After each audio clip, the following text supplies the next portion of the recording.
Hello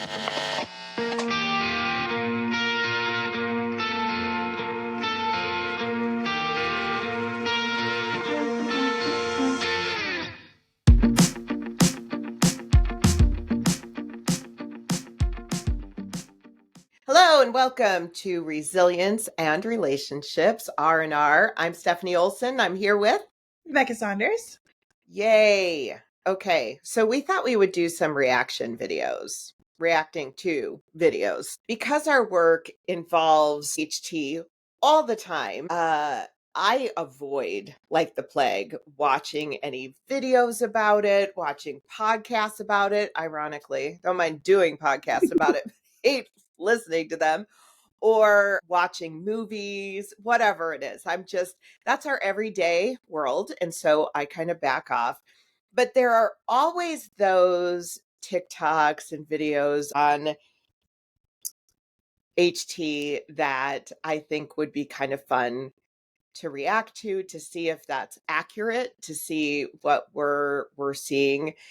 And I thought we could do it together. So these are cold. Like, we have not seen these videos as far as I know.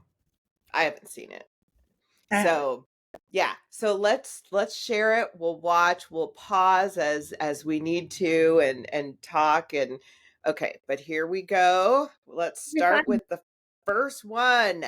Yes. I'm sure they'll all be accurate. I'm sure that everything we are about to view is exactly what human trafficking is. So yeah, here we go. Y'all, I am some kind of jacked up right now, and I would be doing everyone a disservice, especially moms, if I didn't talk about what just happened to us at Target. Okay, I just have to stop already and say, Target, why does everyone think all the trafficking is happening in Target? I don't know. I don't know. And I always say, Target is dangerous. Absolutely. I think this is how Target is dangerous, though. You walk in Target expecting to get one thing, $300 later, boom, you're done. So I think they have some subliminal, like, ooh, buy me at Target. But that's about the big, not that bad things can't happen anywhere. They absolutely can. But Target gets a bad rap for human trafficking for some reason. So, all right, let's keep going. And just searched and found that there have been women that have been talking about this for 5 years. There were videos that dated back to 2020. This is the second time that we've been followed, me and my children, in a local Target. And I live in the burbs, y'all. I am in the suburbia, North Carolina. And we're not in a big city, so this can happen anywhere. Human trafficking is real, and they don't care. They do not care. It is a lot of money. Your life, your children's life is worth a lot of money to these people. And I'm always very cautious, and I'm always skeptical, and I'm really glad I am. We were in Target. I had my 2 children with me, and we were in the little girls section, and there was a man. He was probably late 20s, early 30s. He wasn't very old. He was by himself. He had an AirPod in his ear, and he had a phone on his waist. He's looking at little girls' clothes with no children. And so I was like, okay, whatever. Didn't think anything of it, but I saw him and made eye contact with him. So we walk around to the little boys section. Guess who follows us to the little boys section? Yep. And at that moment, I knew right then, he's following us. So at this point, we go over to the little boys' clothes. Oh, what do you know? He happens to have no children with him, but he's also shopping in the little boys section. And so I knew at this point, my guard was up. I put my daughter inside of the cart. I told my son, you hang on to the side of this cart. You do not walk away or let go. And so we walk over to the shoe section. Pause. So far, I'm not seeing any signs of trafficking, but I would like to say good on that mom for being observant. 100%. Like, there are crimes, and I love that she is watching her surroundings and keeping her kids close, because it does seem a little suspicious right now. So good for her. And so we walk over to the shoe section. That motherfucker followed us over there. I had made eye contact with him twice now. I looked straight at him, dead in his eyes, and I said, I see you and I know what you're doing. I have my phone and I will take your picture and I will call the police and they will be here to pick you up. I was like, stop following me right now. And he was like, huh? Like, he was caught off guard for sure. And I said it loud enough so that the woman with her child next to me could also hear. So at this point, this had already happened to us like a year or two ago. Same exact target, and I was with my daughter, and 2 men followed us. And my husband wasn't anywhere close, and I knew you do not leave the store. Do not leave, because somebody is in the parking lot waiting. Human trafficking is a business, and there's not just one person. There's never just one person. So whether there's multiple people in the store looking for someone or in the parking lot waiting, that's the truth of what is happening. So what would you like to say about that? Well, she's got these pieces of correct and pieces of not at all accurate when it comes to human trafficking. I will agree, now that we've gone to 3 different sections, that this person has followed her, and it probably is something. Now, she's also a very beautiful woman. Maybe he's just trying to get her phone number. Who knows, right? And I'm not making excuses for a guy who's following someone in a story. Probably shouldn't do that. But it doesn't necessarily have to be nefarious. Again, to your point, good on her for paying attention, being aware, and watching her surrounding. But I will say this, human trafficking is a business. Absolutely. Can one person be a human trafficker? Yes. Without anybody else helping? Absolutely. One person can be a trafficker. Can there be a number of different people who can be a trafficker with them? Yeah. But is that how they typically work? So go ahead. What did you want to say? Good point. This all just has the assumption too that you're going to get kidnapped. Exactly. And we know that that is very rare for traffickers. It's not an effective business model that they use. Nope. So it's not. And I always say this, I always, when we're talking to a group about it, I always say, okay, so let's say that I kidnapped you and threw you in my white van, which is really a black Honda, and drugged you and sold you. Are you going to be a good product for me? And the reality is, no, you're going to be afraid, you're going to be fighting, you're going to be drugged. I mean, you're not going to want to be there. But let's say I became the mom you've never had, and I spend time with you and I build a relationship with you. That over maybe a year's time. And then I say, hey, we need some help financially. We need to pay our rent. I need you to do this thing 1 time, 5 times max. Are you now going to be a good product for me? And the answer is absolutely, because now you trust me. We know that if somebody wanted to traffic somebody, their best bet is taking a year and grooming this person, because you will have more opportunity. Even if we're talking about labor, there's still something to be said about a grooming process, even though it's going to look different. It might not be like a grooming process like you would have with ST, but you might have where you are, hey, I have this job opportunity. You'd be perfect for this, whatever the case may be. But there is rarely kidnapping happening when it comes to human trafficking. Yeah. Anything else on that? I'm going to see the rest of this. Okay. Sounds good. So I was able to contact my husband, and he's like, I can be there in 20 minutes. I'm like, I will not leave the store, and I'm not dependent on a Target security guy to walk me to my van. So at this point, my husband's on the way.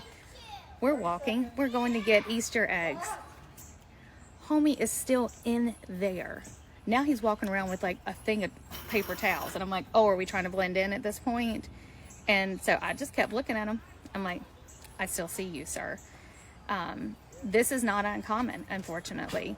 I got on here, and there are stories, again, that go back to 2020 of women with children or single being followed in targets. So Target, you need to do better, because this is not cool. Like, how many women go to Target?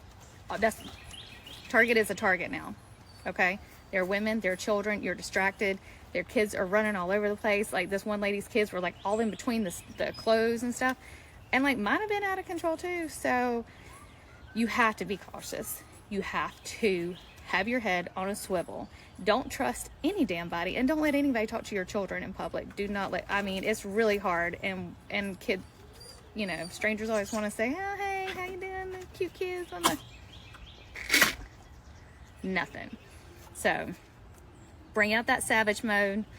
It's time, ladies. Do not be caught off guard. So to her point, Yeah. don't be caught off guard. That's fair, right? Nice. Yeah. And yet, that's probably not human trafficking. No.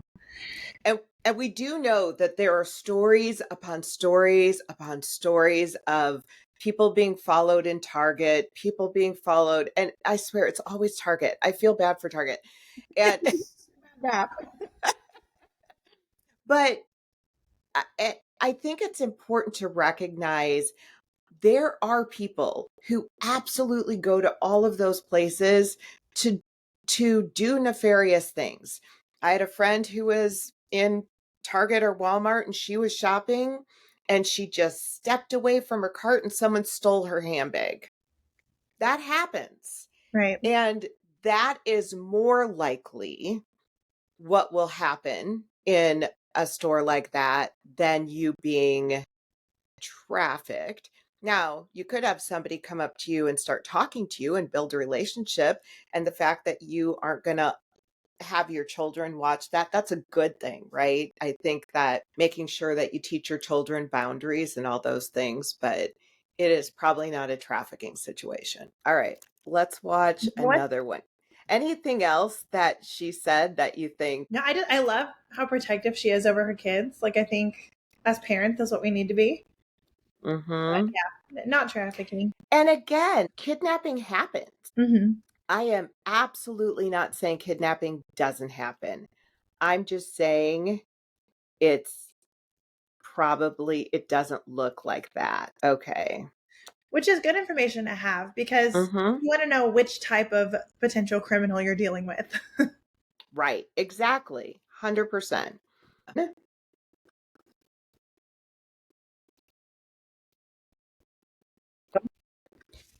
All right, let's watch this. Why older adults between 35 and 60 are being trafficked. And here's what I will say. All ages are being trafficked. So right there. Correct. Yeah. Okay. Posted a TikTok a couple days ago about a class that my sister took and the ages of trafficking that are popular. And a lot of you did not know that older age groups are 100% being trafficked and at high amounts. And a lot of you guys want to know why. Well, here is a few reasons why. The older you get, your body starts to, it starts to break down. You're easier to transport. Your body isn't as youthful as it once was. You're not going to put up the biggest fight that you might have in your... Okay, I'm getting offended, but okay, go ahead. 20s. 6-year-old women, their bodies are not what they used to be. So again, they're easy to transport. Okay. Number 2. So human trafficking does not require transportation. Correct. Yeah, you can be trafficked from your own home, your school, anywhere. It does not require movement. I think this is a common misconception that human smuggling and human trafficking are the same, and they are not. Absolutely. And we know that, yeah, familial trafficking is huge. And so individuals are trafficking family members. So you can be living at home. You can be trafficked by someone and not leave the area you're leaving. And frankly, as someone who is older than 35, I think traveling's harder today, but that's just me. Okay. I'm learning about how my body is wearing down right now. But yes. Okay, here we go. As a child, were easier to go under the radar than a child who was born in the United States who has documentation on him or her from, a couple years ago. The older you get, the less that documentation is harder to find. Okay. Number 3. Okay. Explain what she's saying about documentation being harder to find. Good Is she question. talking about US citizens? Because that's what it sounded like to me, but I'm not sure how we got there. Because my documentation's pretty easy to find. I mean, as a US citizen, I think it's actually easier to find my documentation as an adult than it is a child. Because children's documentation is not used as frequently. Yeah, okay. And here's what I will also say about documentation. So again, US citizens, if we're talking specifically US citizens, we know that US citizens are trafficked for both sex and labor, and quite a bit. And if you're overseas or if you're a US citizen and going overseas, traffickers do often take the documentation from individuals who are being trafficked, but I don't understand the easier to find piece. And maybe we should just keep listening because that's interesting. A lot of you guys might not know this, which this one's pretty interesting. The older you get, the more mental health we require. And a lot of people who are in mental health institutions or in situations where they have to be placed in mental wards or like prisons, drug addicts, all of that, a lot of times they will be put into homes after they're coming out of whatever kind of program that they are in or whatever kind of facility that they are in. And it's like their middle ground to where they want to end up being. Well, that middle ground, a lot of times those facilities can be trafficking facilities under the guidelines of being a quote unquote halfway home. Okay. So those women and men become very much easier targets in trafficking because a lot of those organizations are underground trafficking organizations. And I hate to break that to you. Right. All right. Okay. So I have heard, okay, so there's so many layers to that one. All right. First of all, I think the point is that I'm thinking that what she's talking about are multiple vulnerabilities. I don't think that has to do with age. No. I don't think because you're 35 to 60, you're going to end up in a halfway house because your mental health breaks down. That did not make any sense. There are extra multiple vulnerabilities, and so traffickers do go after individuals with multiple vulnerabilities at times. And some of those multiple vulnerabilities could be mental health. Some of those could be disabilities. Some of them could be addiction. Some of those could be living in a group home or restoration home or something like that. I am really concerned when people indicate that most of those places are built for trafficking or that they are used as a cover for trafficking. And I've heard that a lot. That is not, there's no empirical data that is true. And even there's no empirical data for that. Even doing the work that we do, we're not seeing that. Mm-mm. Like Mm-mm. that's not a thing that happens. It's frequently. That is not frequent. Yeah. You know that we absolutely know that there are places that have, just like money laundering, there are places who are anti-trafficking who have started I mean, we know that stuff exists. It's not common. It's pretty rare. The majority of anti-trafficking organizations really do want to prevent trafficking. I would say certainly addiction. I mean, I'm a recovering alcoholic, and addiction halfway houses not that there are barriers and things that can't have issues. So I think anything low barrier is going to have maybe drugs flowing through it, or maybe, we know that some safe houses or halfway houses are low barrier, an opportunity for you to stay somewhere and might have some things going through it.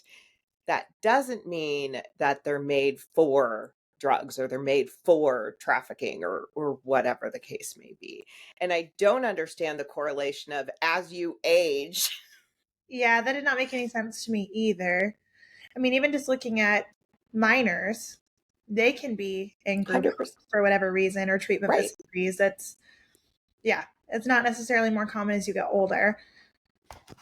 No, I would say it's less Probably less. common. And I mean, unless she's speaking to retirement homes, and we have seen situations where trafficking has happened in and out of retirement homes or things like that. We have seen that. And I am not even saying that this age group isn't at risk. Right. Because everyone can be trafficked. But I would say that the majority of 35 to 60-year-olds are not in the retirement home arena. I'm just going to go there with the majority of,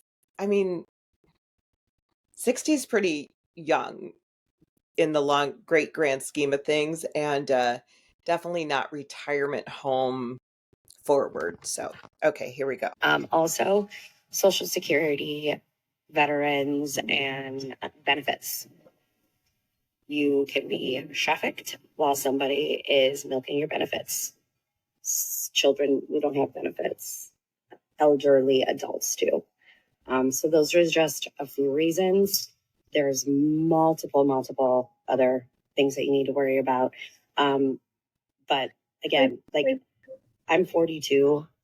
I would put up the biggest fight of my life, but I also Okay. Okay. It sounds like Okay. Go ahead. sounds like we're gonna have to pause pretty soon again, just from that sentence that we cut her off on. But I know. okay.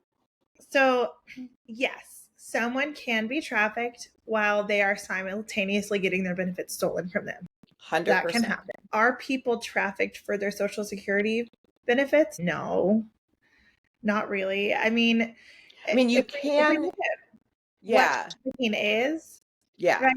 It's the use of force, fraud, or coercion to compel an individual to provide commercial sex acts or labor Services or labor. right? Yeah. So the thing there is they're making money off of your exploitation, Correct. which is going to exceed your Social Security benefits more than likely. That does not make sense to me. Well, and also, again, 35 to 60 are probably not getting Social Security benefits, right? Unless a case of disability.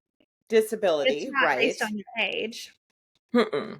Well, and she had mentioned that children do not get benefits, but it depends on where you're looking, because foster care subsidies, Absolutely. Again, disability benefits, it's really not an age-based thing necessarily. And I think the other thing too is we have to remember what trafficking is. Are there people who are taking advantage of senior citizens? And by the way, I would not be calling 35 to 60 that, but are there people, I'm just going to hold on to that strongly, but are there people taking advantage of senior citizens and their benefits, or, taking over? We've seen that where somebody swoops in and says, "Hey, I will be your financial guardian." Right. And then they take their money. Things like that can absolutely happen. We've seen that. We just have to be really careful what trafficking, or to really define what trafficking is. And you just did. Thank you. And again, if you listen, and she's about to say this, but the idea behind everything she's saying is a kidnapping mindset. Right. There's no building of a relationship. There's no grooming. There's just, I'm going to kidnap you. I'm going to steal your benefits. I'm going to take your documentation. which all of which can happen, right? All things, but not but right, it's not a typical thing, and she's about to tell us she will put up a massive fight. So let's listen to her. I know that my body is not what it used to be. I've been through multiple surgeries. I've had 2 children. Like, I'm tired. And I already know that if somebody were to try to snatch me, like if I was taking a midday walk and somebody tried to snatch me and put them in their car, like more than likely, if there were 2 of them, yeah, like no matter how strong and no matter how alert you are, even if you do carry, like somebody can like that at the blink of an eye when you're not even suspecting it. So stay vigilant. So yes, somebody can snatch us at any time. That's not likely with human trafficking. So do stay vigilant. I guess again I always struggle with the I was in a class and was taught this, and I think wondering what class was that. not one we taught. No. And I do understand that people can walk away with questions. Like I mean, we've taught stuff, and then I'm sure there are still people who walk away with, yeah, and kidnapping. It's like I've told you 15 times that's not a typical thing, right? Most people who are trafficked by someone they know. The majority of people don't even self-identify that they're being trafficked. I did a whole thing on what does it mean to not self-identify. And then familial trafficking is massive, and so these are family members, or these are not people who are getting snatched in Target or on the street or whatever. And so that was an interesting one, I thought. Yeah, anything else on that? Yeah, I'm sure that the survivors of human trafficking out there wish that it was as easy to spot as someone grabbing off the street. But the reality is there is so much emotional manipulation that goes on. I mean, it's very difficult to even determine what is happening when it's happening, Right, much less to get away from that.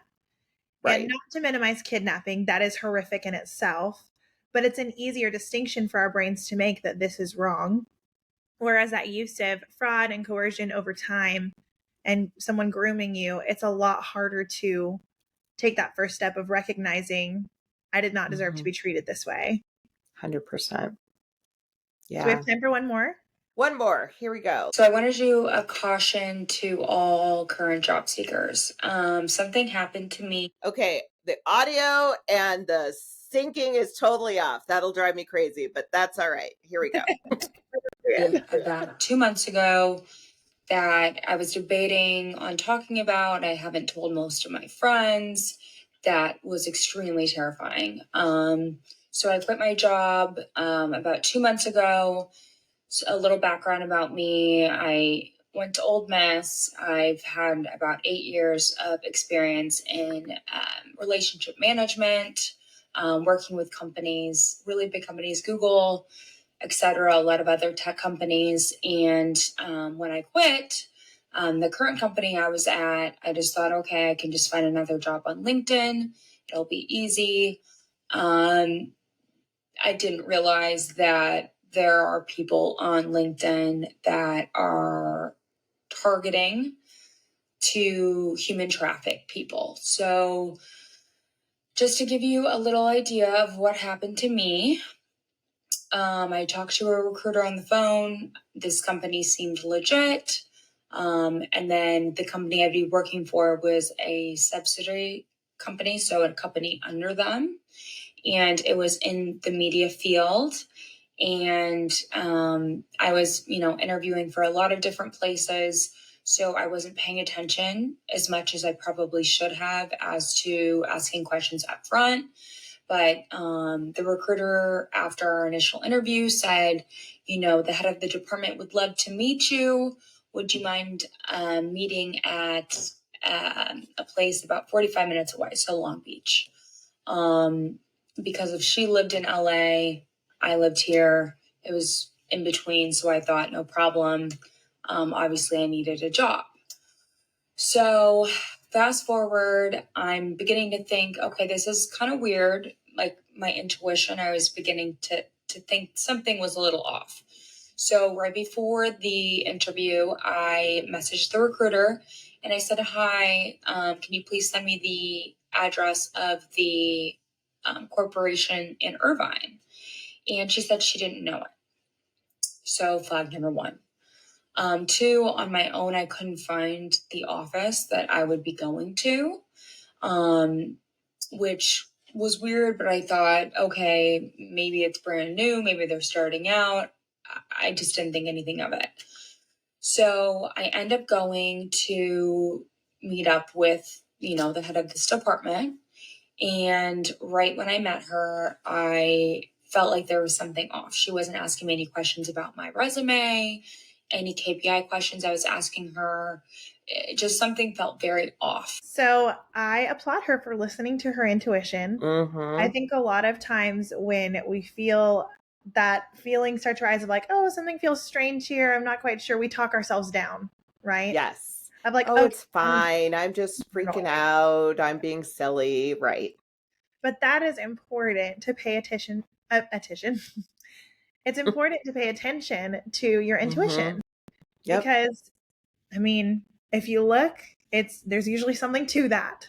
I agree. Yeah, if something doesn't feel right, if something's off, go with that.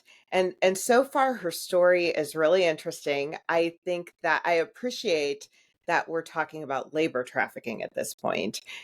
Yeah. Because I do think that there are a lot of opportunities that you have to apply for a job when there's an opportunity for someone to take advantage of you or exploit you. And so I appreciate this one a lot. All right, here's part two. Okay, so part two. So I get to the restaurant to meet this woman, and originally, like right off the bat, I just feel like there's something off. She's not asking about my resume. She essentially is just trying to keep me there. Like she keeps ordering Diet Cokes.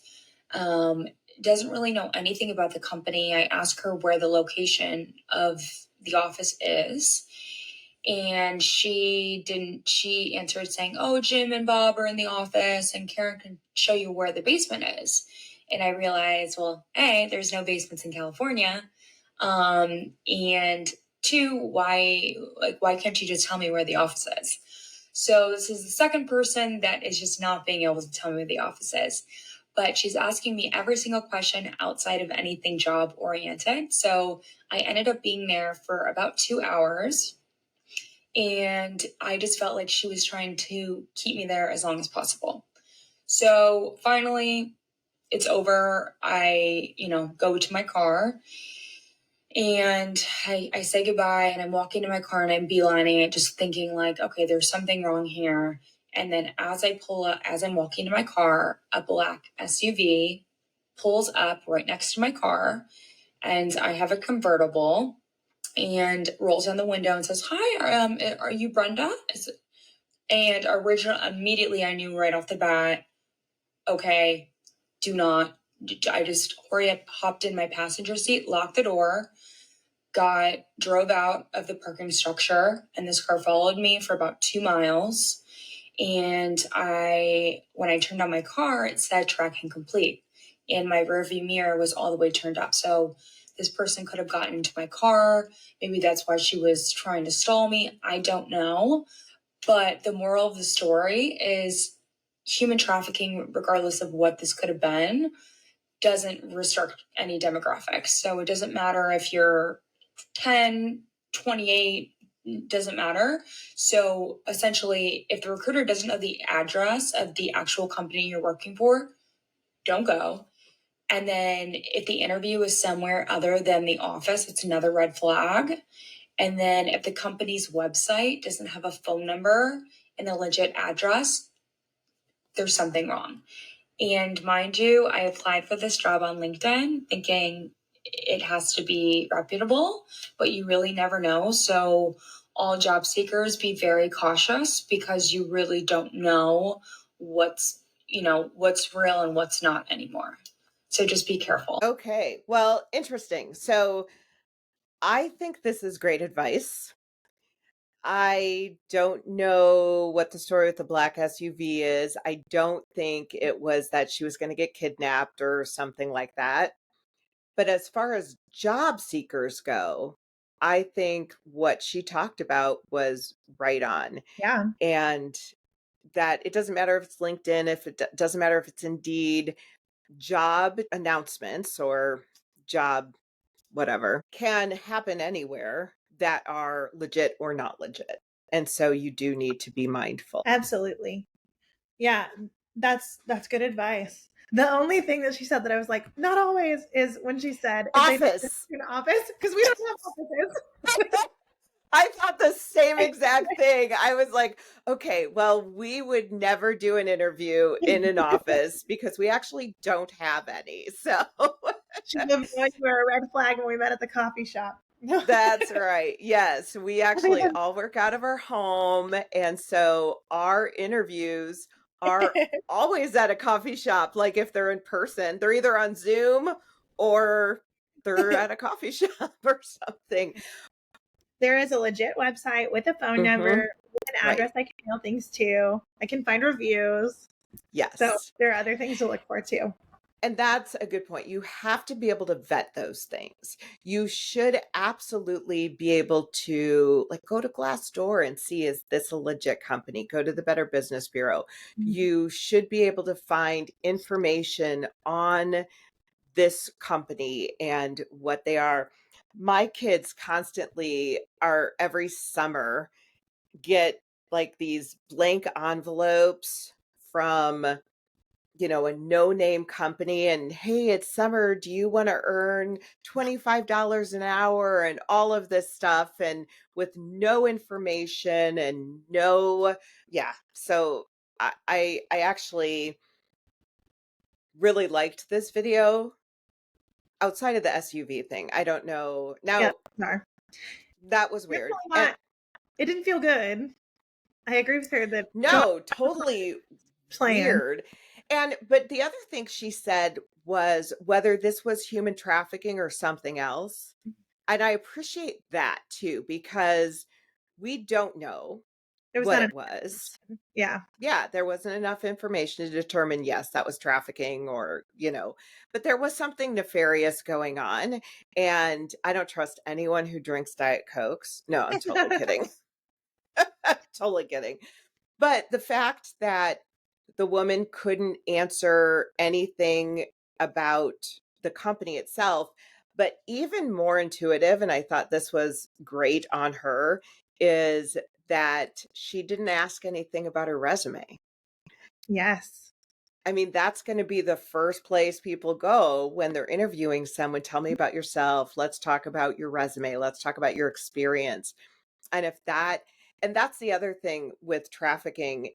Experience is not necessary. So you'll see those job posts that no experience necessary, we'll train you, or earn $200 a day with no experience necessary. That's a very typical thing that you might see. And it's just, if it looks too good to be true, it's because it is. yes, absolutely.